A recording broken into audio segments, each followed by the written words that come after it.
Baik, Assalamualaikum warahmatullahi wabarakatuh.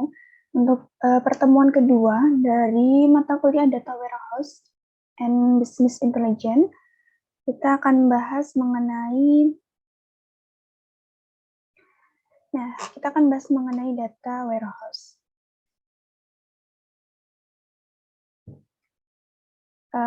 Sebelumnya, apa sih itu data warehouse? Oke, kita langsung saja bahas mengenai pengertian dari data warehouse, di mana dari repositori data warehouse ini merupakan repositori fisik, di mana data relasional diorganisasikan secara khusus untuk menyediakan data yang dibersihkan perusahaan dalam format standar. Kemudian dalam pengertian lain, data warehouse adalah kumpulan desain basis data terintegrasi dan berorientasi subjek untuk mendukung fungsi DSS, di mana setiap unit data adalah non-volatile dan relevan dalam waktu tertentu. Kemudian karakteristik data warehouse sendiri, itu ada beberapa ciri, diantaranya berorientasi pada objek, kemudian terintegrasi, time varian atau time series, non-volatile, kemudian diringkas, tidak dinormalisasi, metadata, berbasis web, relasional atau multidimensi, kemudian adanya klien atau server, dan real time atau real write time atau aktif. Kemudian data mart merupakan departemen data warehouse yang hanya menyimpan data yang relevan. Kemudian dependent data mart itu subjek yang dibuat langsung dari data warehouse. Kemudian perbedaan dengan independent data mart itu merupakan data warehouse kecil yang dirancang untuk unit bisnis strategis atau departemen. Selanjutnya mengenai beberapa pengertian data warehouse, itu ada ODS atau Operational Data Store, yang merupakan suatu tipe database yang sering digunakan sebagai area sementara untuk suatu data warehouse.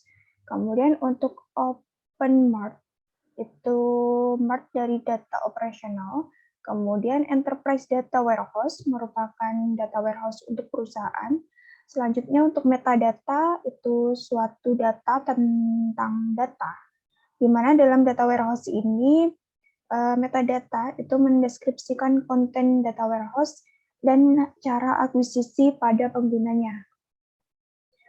Nah, untuk kerangka konseptual data warehouse, di sini untuk data source itu meliputi ERP, legacy, POS, order, OLP atau web, kemudian external data itu diproses dengan cara diseleksi, diekstrak, ditransformasi, diintegrasi, kemudian di-load, sehingga menghasilkan enterprise data warehouse dan metadata yang selanjutnya dapat diakses oleh data mart, itu oleh marketing, kemudian data mart juga bisa diolah oleh atau diakses oleh engineering, finance, dan lain sebagainya. Kemudian selanjutnya middleware atau API ini akan diaplikasikan atau divisualisasi dalam bentuk routine business reporting, data atau text mining, OLAP, dashboard atau web, kemudian custom build application. Selanjutnya arsitektur umum dari data warehouse itu ada 3 perangkat atau bisa disebut 3-tier arsitektur. Itu ada perangkat lunak akuisisi data atau back-end, kemudian data warehouse berisi data dan perangkat lunak, kemudian software client atau front-end, itu yang memungkinkan pengguna untuk mengakses dan menganalisis data warehouse, kemudian arsitektur 2 tingkat atau 2-tier arsitektur, itu yang pertama ada 2 tingkatan dalam arsitektur 3 tingkat yang digabungkan menjadi 1. Atau juga kadang ada juga arsitektur satu tingkat. Nah, ini merupakan perbedaan dari arsitektur 2 dan 3 tingkat. Di mana untuk arsitektur 3 tingkat itu ada client workstation, kemudian ada application server, maksud saya, kemudian ada database server. Kemudian untuk arsitektur 2 tingkat itu ada di tingkat pertama itu ada client workstation, dan di tingkat kedua ada application and database server. Jadi untuk perbedaannya itu terdapat di tingkat kedua. Nah, di sini di tingkat kedua itu aplikasi dan database server itu menjadi satu. Kemudian bagaimana dengan arsitektur tingkat 1? Nah, ini teman-teman bisa mencari sendiri teorinya. Silakan diskusikan dengan teman-temannya. Ya. Kemudian lanjut ya. Lanjut untuk pertimbangan arsitektur data warehouse. Apa sih masalah yang perlu dipertimbangkan ketika memutuskan memilih arsitektur mana yang akan digunakan? Untuk data management system, database management system, yang mana yang akan digunakan? Kemudian, apakah akan menggunakan proses paralel atau partisi? Alat ligasi mana yang digunakan untuk memuat data warehouse? Kemudian, alat apa yang digunakan untuk mendukung pengambilan dan analisis data? Nah, untuk arsitektur data warehouse berbasis web, ini adanya klien atau web browser yang akan menggunakan. Kemudian mereka bisa menggunakan dalam bentuk internet, intranet, maupun extranet. Kemudian web server ini akan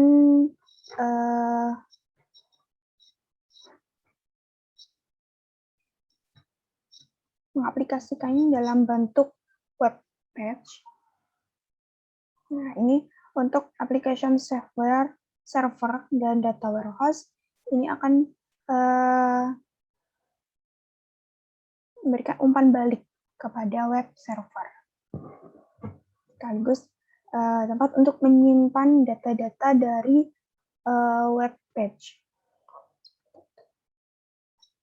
Kemudian untuk arsitektur alternatif data warehouse, itu independent data mart arsitektur, di mana source system kita akan melewati staging area, kemudian independent data mart, dan langsung ke end user access dan application. Kemudian untuk data mart based arsitektur with line dimensional data mart, itu di mana source system akan melalui staging area, kemudian dimensionalist data mart line by convert dimension, kemudian baru ke end user access. Sedangkan untuk hub and spoke arsitektur, ini melalui source system, kemudian staging area, kemudian melalui normalized relational warehouse untuk atomic data, kemudian bisa langsung ke end user, bisa kemudian baru ke dependent data mart, atau bisa langsung dari normalized relation warehouse langsung ke dependent data mart untuk summarize atau juga untuk beberapa atomic data. Kemudian untuk centralized data warehouse arsitektur, nah ini bisa dari source system langsung ke staging area, kemudian di normalize relational warehouse-nya, baik itu ke atomic ke data maupun ke summarize data, Selanjutnya bisa langsung ke end user access and application. Maupun kita bisa menggunakan arsitektur federate, di mana di sini yang hijau itu kan sort system. Nah, di sini bisa langsung digabung existing data warehouse, data mart, and legacy system itu langsung ke data mapping atau metadata dengan logical atau physical integration of common data element, baru langsung ke end user access. Nah, dari beberapa alternatif di sini itu kita sesuaikan untuk menjawab beberapa pertimbangan di dalam memilih arsitektur mana yang akan digunakan untuk memecahkan suatu masalah. Nah, dari sini, ini untuk menjawab pertanyaan-pertanyaan tadi. Nah, kita gunakan sesuai dengan kebutuhan kita. Mau kita menggunakan independent data mart maupun data mart based arsitektur, hub and spoke arsitektur, centralized data warehouse arsitektur maupun federate arsitektur. Nah, kemudian arsitektur mana sih yang paling baik? Nah, menurut the Inmon versus Ripoll-Kimball maupun enterprise data warehouse versus data mart approach. Kemudian di sini untuk independent data mart, nah tadi kan kita udah bahas mengenai apa saja yang dilalui dari beberapa alternatif arsitektur dari data warehouse. Kemudian kita akan bandingkan di sini. Ini dari empirical study by Arya Chandra and Wetchan tahun 2006. Nah, di sini mereka membandingkan berdasarkan quality dari information, kemudian kualitas dari sistem, kemudian impact secara individual, kemudian impact secara umum atau organizational impact. Nah, untuk independent data mart berdasarkan kualitas informasi mereka memperoleh poin 4,42. Sedangkan untuk base arsitektur kualitas informasinya 5,16. Sedangkan hub and spoke arsitektur mereka kualitas informasinya ternyata lebih tinggi 5,35. Sedangkan centralized arsitektur mereka informasinya itu 5,23, sedangkan federate itu 4,73. Nah, berdasarkan information quality, ternyata poin yang paling tinggi itu hub and spoke arsitektur. Selanjutnya untuk kualitas sistem, ini yang paling tinggi ada di bus arsitektur. Kemudian untuk impact dari individual, ada bus arsitektur, kemudian organizational impact di 5,34, yaitu di bus arsitektur. Nah, jadi secara umum, baik melalui kualitas informasi, sistem, maupun impact secara individual dan umum, ternyata yang secara poin di sini berdasarkan empirical study and by Ari Chandra and Wetchan tahun 2006, ternyata base arsitektur ini yang paling baik berdasarkan kategori di sini.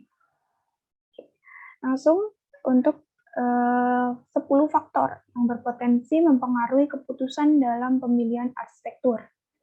Nah, kalau tadi kita sudah bahas mengenai alternatif dari arsitektur yang akan kita pilih, kemudian Ada 10 faktor di sini yang berpotensi mempengaruhi keputusan dalam pemilihan arsitektur. Yang pertama, adanya saling ketergantungan informasi antar unit organisasi. Nah, ini yang sering terjadi, teman-teman. Jadi, di suatu perusahaan itu pasti ada beberapa unit organisasi.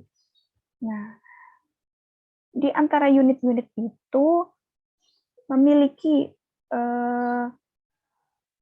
job desk masing-masing.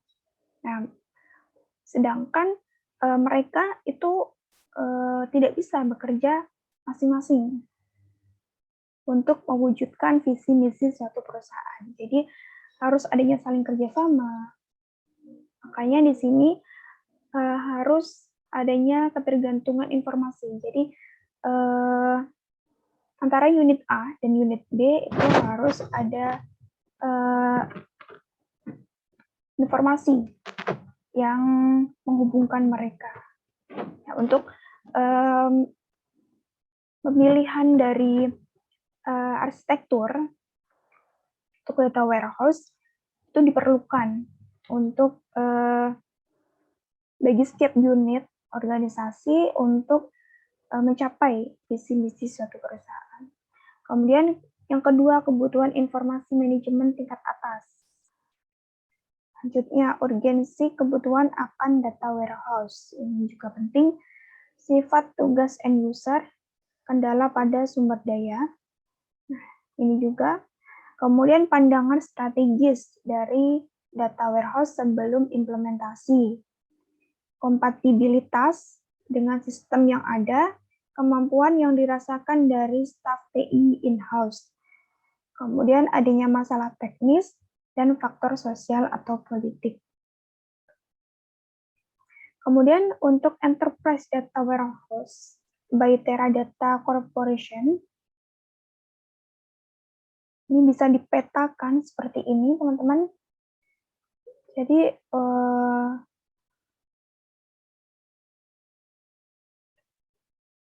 ini merupakan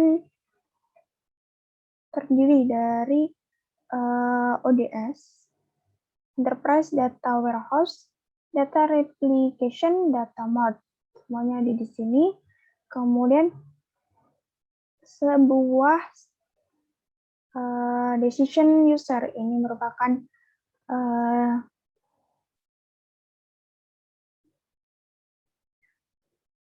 suatu data transaksi dari transaksi user. Di sini mereka akan simpan semuanya di data warehouse. Kemudian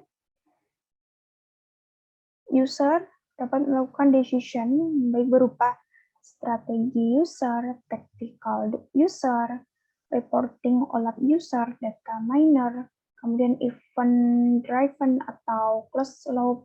Di sini merupakan decision user-nya yang akan disimpan semuanya di data warehouse. Kemudian untuk middleware atau enterprise message bus, metadata, logical data model, physical database design, enterprise system and database management, business and technology, consultation, support, and education service. Itu mereka merupakan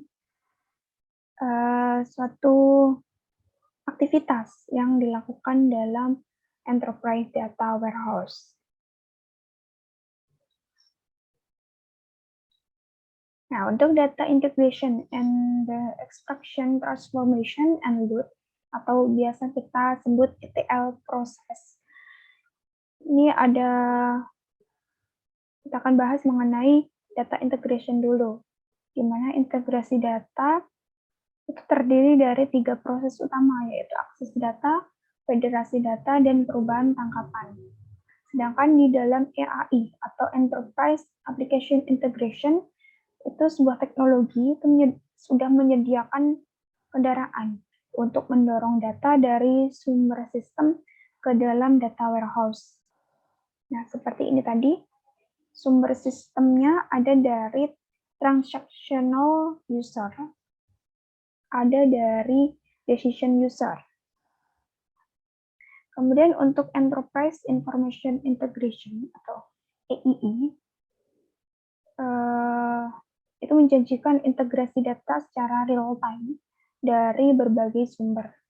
Sedangkan untuk Service Oriented Architecture itu untuk mengintegrasikan sistem informasi, termasuk cara baru. Kemudian untuk Extraction, Transformation, and Load atau ETL proses, ini seperti ini gambarannya. Dari package application, legacy system, dan other internal application, mereka akan diekstraksi,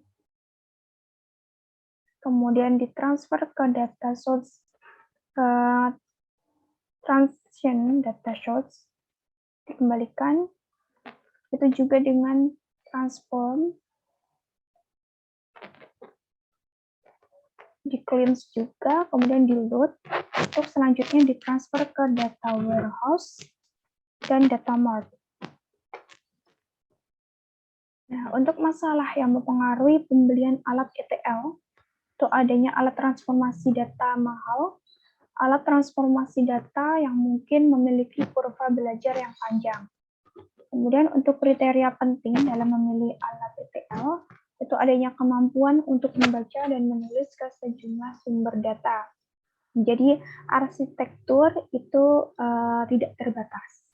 Selanjutnya untuk pengambilan dan pengiriman metadata secara otomatis, sejarah kesesuaian dengan standar terbuka, kemudian antarmuka yang mudah digunakan untuk pengembang dan fungsional user. Untuk manfaat dari data warehouse, itu adanya perizinan atau mengizinkan pengguna akhir atau end user untuk melakukan analisis ekstensif, mengizinkan tampilan konsolidasi data perusahaan, informasi yang lebih baik dan lebih tepat waktu. Kemudian peningkatan kinerja sistem, penyederhanaan akses data. Ini manfaat langsung dari data warehouse. Kemudian untuk manfaat tidak langsung dari data warehouse, itu meningkatkan pengetahuan bisnis, menghadirkan keunggulan kompetitif, meningkatkan layanan dan kepuasan pelanggan, memfasilitasi pengambilan keputusan, membantu dalam mereformasi proses bisnis. Untuk pengembangan data warehouse, adanya pendekatan pengembangan data warehouse, ada beberapa model, yaitu berdasarkan model Inmon, ada pendekatan EDW atau top-down. Untuk model Kimball, ada pendekatan data mart atau bottom-up. Model mana yang terbaik? There is no one size fits all strategy to data warehouse. Jadi, tidak ada satu di antara ukuran atau semua strategi untuk data warehouse. Kemudian salah satu alternatif ada pada host warehouse. Kemudian untuk struktur data warehouse itu ada the star schema versus relational. Kemudian untuk real time pada data warehouse itu seperti apa? Teman-teman nanti silakan cari. Nah, kita akan bahas mengenai pendekatan dari data warehouse menurut Inmon dan Kimball. Nah, ini pendekatan. Berdasarkan Inmon approach, itu effortnya berupa data mart approach, sedangkan untuk Kimball approach itu effortnya EDW approach. Berdasarkan scope datanya, untuk Inmon itu one subject area, jadi areanya hanya satu subjek, sedangkan untuk Kimball several subject area, jadi areanya lebih luas. Untuk development time, Inmon itu dalam hitungan bulan, kemudian untuk Kimball hitungan tahun. Sedangkan untuk harga dari pengembangan itu 10 sampai 100.000 dolar. Sedangkan untuk gimbal 1 juta lebih. 1 juta dolar lebih. Kemudian untuk tingkat kesulitan dari pengembangan itu Inmon dari rendah ke medium, sedangkan untuk gimbal itu sudah tinggi. Kemudian untuk sharing data prerequisite itu untuk Inmon itu tanpa bisnis area, sedangkan untuk gimbal itu across enterprise, jadi sudah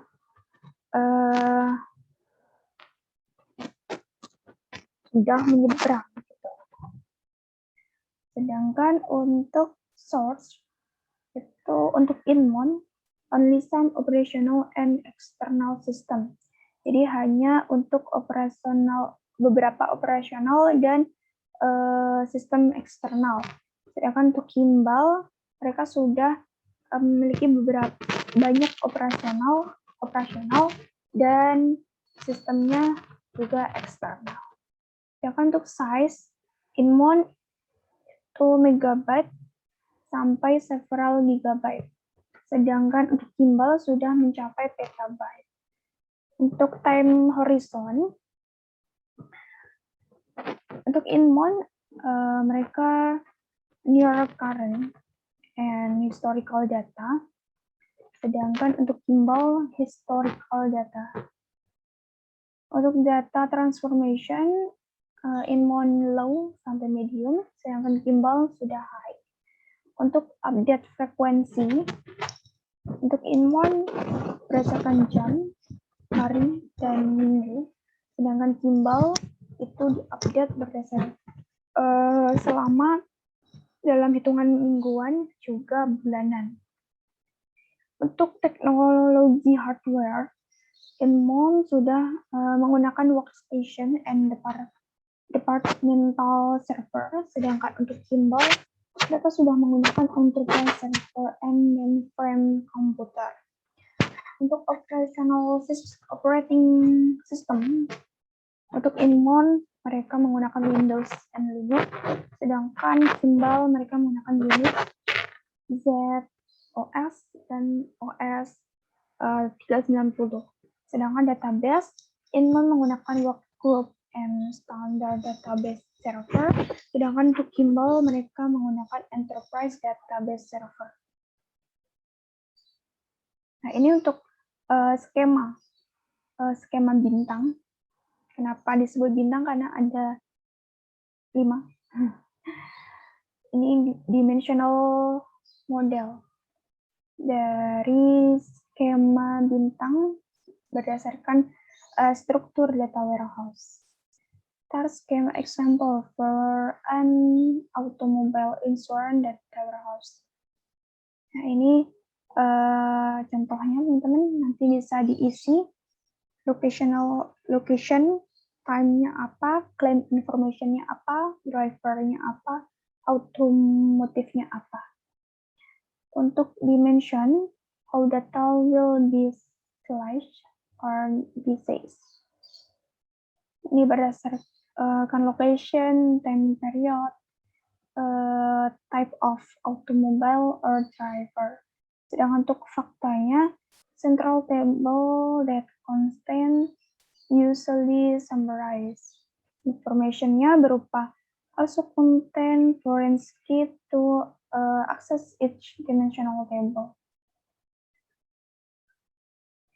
Ya, jadi semua driver, otomotif, kemudian location, time, itu semuanya merupakan claim information.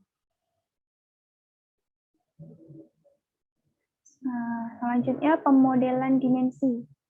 Kubus data. Kita akan belajar mengenai kubus data, di mana kubus data itu merupakan objek 2 dimensi, 3 dimensi atau lebih tinggi, di mana setiap dimensi data memiliki ukuran yang menarik.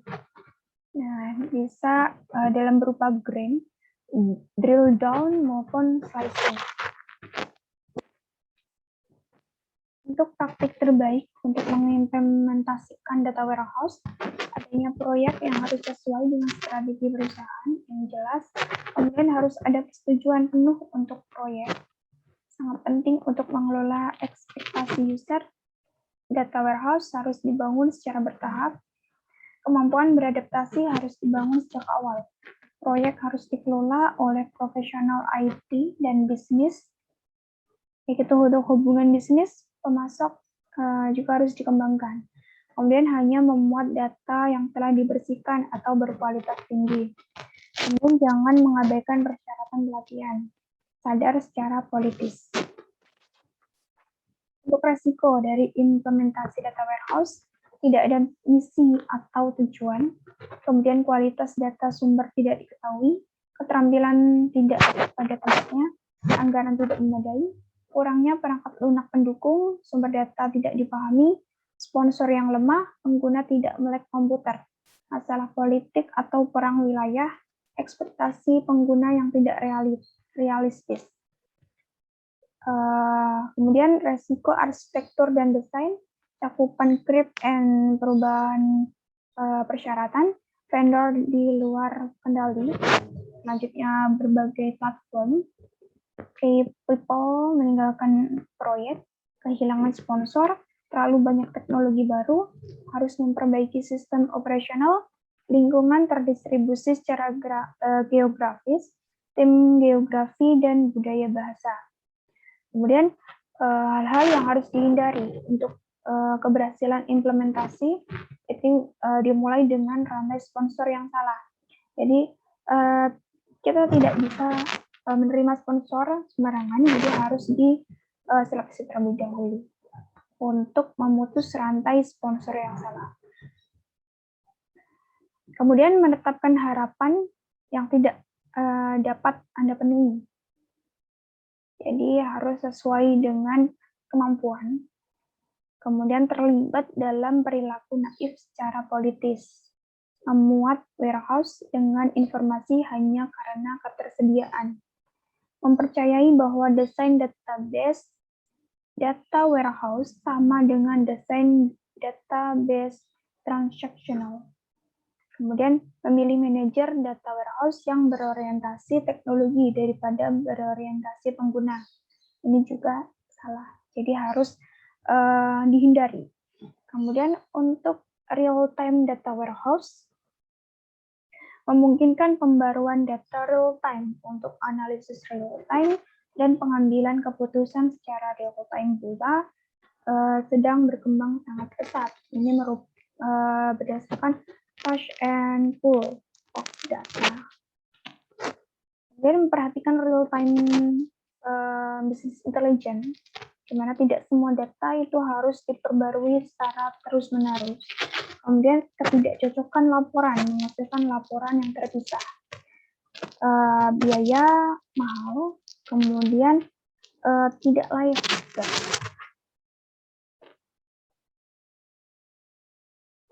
Untuk evolusi dari DSS dan data warehouse.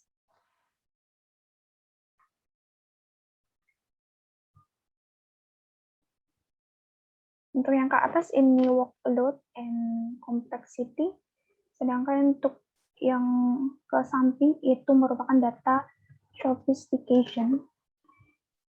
Untuk reporting, apa yang harus dilakukan? Sini primarily batch and some ad hoc report. Kemudian untuk segmentasi dan profile, itu yang harus dilakukan increase in ad hoc analysis. Kemudian untuk memprediksi model, apa yang harus dilakukan? Itu menganalisis pertumbuhan model. Kemudian untuk real-time decisioning application atau operationalizing, itu yang harus dilakukan apa?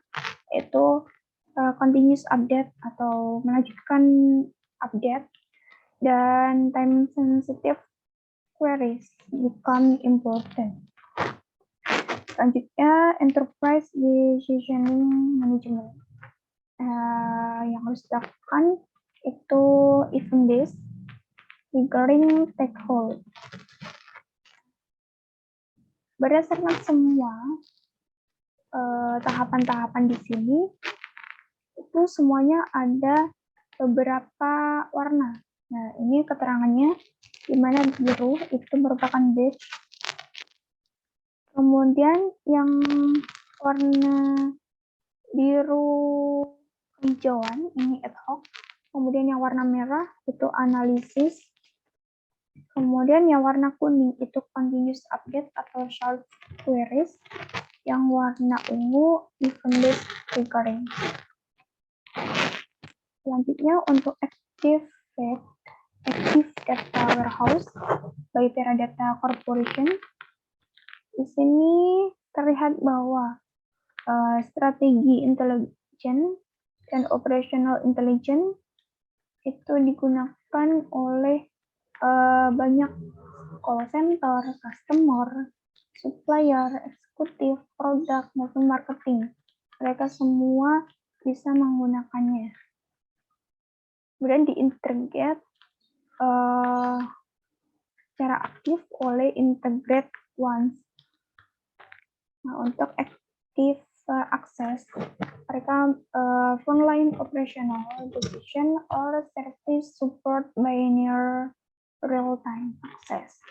Service level agreement of 5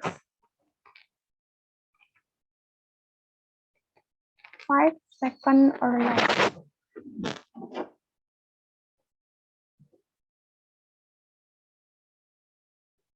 Kemudian untuk active load, itu intra-data FC acquisition, mini batch to NRT trickle, data feed, measure in minute or second. Kemudian untuk activate event, proactive monitoring of business activity, initiating intelligent action based on role and context. The system or user supporting and operational business process. Untuk active workload management, dynamically management system resource for optimum performance and resource utilization supporting a mixed workload environment. Sedangkan untuk activate enterprise integration, integration into the enterprise architecture for delivery of intelligent decisioning service. Sedangkan untuk activate availability, business continuity to support the requirement of the business up to 7 to 24. Nah, ini komparasi tradisional and active dari data warehouse. Untuk tradisionalnya hanya menggunakan strategi decision, sedangkan untuk active data mereka sudah menggunakan strategi and tactical decision. Kemudian untuk result untuk tradisional mereka menggunakan result sometimes hard to measure, sedangkan untuk activate data mereka menggunakan result measure with operation. Kemudian untuk tradisional mereka melakukannya dalam harian, mingguan, bulanan. Untuk data currency atau perhitungan data secara harian, mingguan, dan bulanan. Sedangkan untuk detail data pada active data itu tanpa acceptable. Kemudian untuk tradisional mereka menggunakan moderate user currency. Sedangkan active data mereka merupakan high number, 1000 bahkan lebih untuk user accuracy. Untuk tradisional, mereka menggunakan high query restrictive reporting using this to confirm or check existing process and pattern. Sedangkan untuk active data, flexible ad hoc reporting as well as mission assisted model. Kemudian untuk tradisional, mereka menggunakan power user, knowledge worker, dan internal user. Sedangkan active data, mereka sudah menggunakan operational staff, call center, dan external user. Jadi cakupannya untuk active data itu lebih luas. Untuk data warehouse administration, karena ukurannya yang besar dan sifatnya yang intrinsik, data warehouse membutuhkan pemantauan yang kuat untuk menjaga efisiensi, produktivitas, dan keamanannya.